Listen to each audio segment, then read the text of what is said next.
what's going wrong, what's gone wrong? Were Juve just better than Man City tonight, or have you seen other issues for Pep to contend with? Well, they just had quite the party here, because this is the biggest result, certainly, of Thiago Motta's reign in charge of Juve. They've had their own problems just recently, but I think in the second half, the way that the game panned out, it suited Juve because they could hit City on the counter-attack. It was just one of those nights where in the final third, nothing went for City, did it? No, they just didn't have it. And I think defensively, you know, I think that the goal that they scored from Vlahovic was really the first chance that they had. They really struggled defending crosses. I think we've seen that in this Champions League. They don't get any pressure on the ball. Ball comes in too easily, and Vlahovic bundles it over line. Quite a soft goal. And then the second one, Adam, you make a good point. Feels like it's coming. You know, they overload on one side, Manchester City, one ball back into midfield, and there's no one there. And it's a brilliant ball from McKennie out wide, and it's a brilliant finish as well. Weah pops it in. But again, no pressure on the ball, and a brilliant finish from McKennie. But I think for Manchester City today, both boxes, they really struggled. You know, I've never seen Erling Haaland so quiet, barely got any service whatsoever. I think De Bruyne had a couple of moments where he tried to play him in, but they're definitely missing a bit of pace in the side. Maybe play forward a little bit quicker, and also a bit of physicality in midfield. I think that the tempo has to be, they look for the perfect goal today. They just got to get the ball in the box like Juventus did. I never thought that I would say that a Pep Guardiola side had only won 1 in 10 matches, and you mentioned in commentary a few times about confidence. That's a big factor right now. Yeah, you can see it. The confidence is hit and it's low. Rio made a good point earlier. You know, it can happen to even the best. We've never seen it with a Pep side. But obviously the confidence hit. Personnel is a massive thing as well. They're missing some super important players. But again, this game is brutal. You need to find a way to get results. And today they were in control of the game. You know, I think Matt said there, were Juventus a lot better? Well, not really, no. But they were clinical in the decisive moments. Goalkeeper played terrific. The defenders defended brilliantly. And at the top of the pitch, they were decisive. City today were everything but that. In their box, they didn't defend well in crucial moments. And the top of the pitch, they didn't really look like scoring. So, you know, back to the drawing board for Pep. He's never had a situation like this. I'm sure he'll figure it out. But again, I do think personnel confidence is a huge issue for this team. I have to say, from a Juventus perspective, Matt, there was some excellent defending, and Gatti in particular, who's close to a new contract apparently here. He'll be asking for a few more euros after that performance tonight, because to pay him the ultimate compliment, he reminded me of Chiellini at times. He was superb tonight, but from a City perspective, it's PSG next, and they have got to get points on the board quickly. Only 2 games to go, of course, now in the league phase. Moment, you know, so he's got to find a way, and he's a leader in the team. You know, I think he's outstanding, Kyle Walker. He's having a difficult time, but Gvardiol, you know, 5 minutes ago he's scoring braces in the Premier League. He's dropping the shoulder, but the basics he's not getting right. I think they've missed Stones and Akanji in this spell.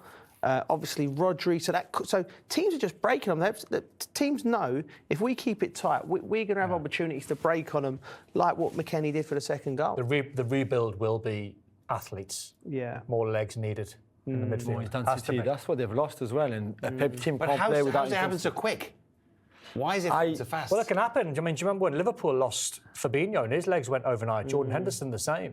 And then 1 or 2 injuries, and then Van Dijk got injured, Joel Matip got injured, and all of a sudden the midfield players, Henderson and Fabinho, were then emergency centre-backs until it wasn't working because you lose so much in midfield. But this is Man City, and even Liverpool, I don't think, lost 7 in 10. No, they didn't. Doubt is the worst thing you can have as a pro. Doubt is the worst thing you have. When you're under pressure and when you're conceding goals and when you're not playing well, the worst thing you can have is doubt. And what I mean by that is if you're a midfield player and you're going through a bad time, and Man City have always sprinted at their positions to go and close down. When you've got doubt, you're thinking, if I close down and they pop it around me, so what happens is you end up standing still because you think you're in a good position, and then the knock-on effect is you're not getting tight to anyone and teams start to play. And they've been too sentimental with their squads. I think when you win big like the treble, you kind of stay sentimental with everybody. Bernardo Silva should not be here. Walker should not be there anymore. Even for De Bruyne, there's a question mark over should he still be there? Because their legs are gone. And in the past, they would have got rid of them, reinvested some money in younger, fitter, more energetic players. Well, all the profiles they need that right now they don't have anymore. Yeah, and also I think a lot of the reason why the fall has been so big is because of the way they play. We love the way they play. They're so progressive. You know, they have to have the ball. So, like Don said, if you have doubt in the way that play, you cannot play. You have to play free. You have to go. You know, you have to you defend with a high line. You play in risk balls into midfield. So you need confidence. So it's really flow. If you're a team who wants to drop, or say Atletico Madrid, Diego Simeone, I bet his teams never went through this type, because as soon as they go 3-4 games of conceding goals, they can always fall back on the easier side of the games, which is dropping back into a bank. It's hard to do it to perfection, but it's easy to do and maybe nick a draw, or nick a 1-0. Can't City do Pep's that? not going to do that. No, He's not going to do against that. the grain. Yeah, no, I defend thought the same when they went to Anfield. I thought, for the first time, I wonder if Pep goes defensive, because you don't want to get overrun there. And he didn't, because that's his philosophy. He wants to play on the front foot. If you score 2 against him, you want to score 3. And he will point to all the things. He'll know what's going on. I think it was a smile after the Liverpool game when they came off the pitch, and it was like a smile. It wasn't an arrogant one. It suggested to me that he knows a rebuild has to come. And the good news is for Man City fans as well, thank goodness he's staying for the rebuild.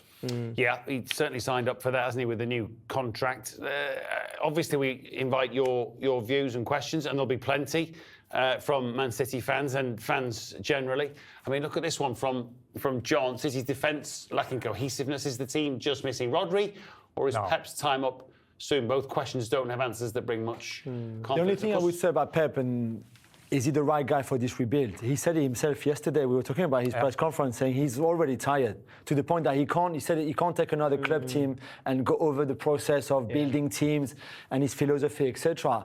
I even wonder if he can last as long as the 2.5 years that he has now on the new contract, because he looks, even tonight, and Joe said it at halftime, or did you say it at halftime? We saw him walking on the pitch, and he looked like he has zero energy already for the second half. I think he'll want to leave Man City in a better place. Of course. That's the ideal scenario. He wouldn't want to walk out now. He's not, because he's staying. But he feels as though he's got personal pride, and he feels as though when he does leave, he wants to leave them in January, such a healthier can position. they just go and storm the shops in January? Well, we don't know what's happening with the financial situation with Manchester Is the City. off-the-pitch charges, etc., is that kind of the cloud that doesn't go away until somewhere towards the summer, maybe, and thus affects what they think they can do in January? Completely. And for the players going, because you can sign for them in January and you might be in the Championship 6 months later. So there's a lot of it. Like I said, when the sanctions came and everyone thought, what's going to happen? What's going to happen? They just, business as usual on a pitch. Pep's going, but you know, players are human. They'll be thinking, well, what is happening? You know, because they'll be talking to their agents and hearing rumours. They'll be hearing, you know, the manager's got a year left on his contract. I've got 3 years left on my contract. What's my situation? So if you get, it's like making a cake. If there's too much of that, of whatever that ingredient is, it can make the cake not taste nice. And I think that's what's happened with the club. There's just too much of little bits of insecurity here, little bits of being unsure of futures here, a few injuries here, and everything all together. And Pep's probably reason why he's tired. He's probably juggling plates left, right, and centre, trying to appeasing the players, appeasing the agents, appeasing the fans, talking to the owners. You know, and he's probably thinking, because you know he's sitting there every single night, and he's watching his team, and he'll be watching Man United as quick as possible, who's coming up the weekend. And normally, the best problem solver in the business, Pep. And I think that's the worry now, where he's looking at his team, he's looking at the individuals, he's looking like Guardiola, he's looking at Rico Lewis, etc., and he's thinking, how do I solve them from making individual mistakes? Well, PSG and Club Brugge, but by the time they get to Club Brugge, I mean, are you going to be okay with the PSG game? I mean, you're going to be all right? I think I might be there with the TNT crew, and I don't know how I'll cope with the whole 90 minutes. But Bruges, if they win that, the 11 points, that's at the Etihad. I know it's a big if considering the form that they are in, but by the end of January, they should be better, really. Well, 10 seems to be the sweet spot to get into the playoffs. 11, they would be not seeded, but at least they will make the playoff, and then they can sort of bypass that for a month or two, can't they? Of course.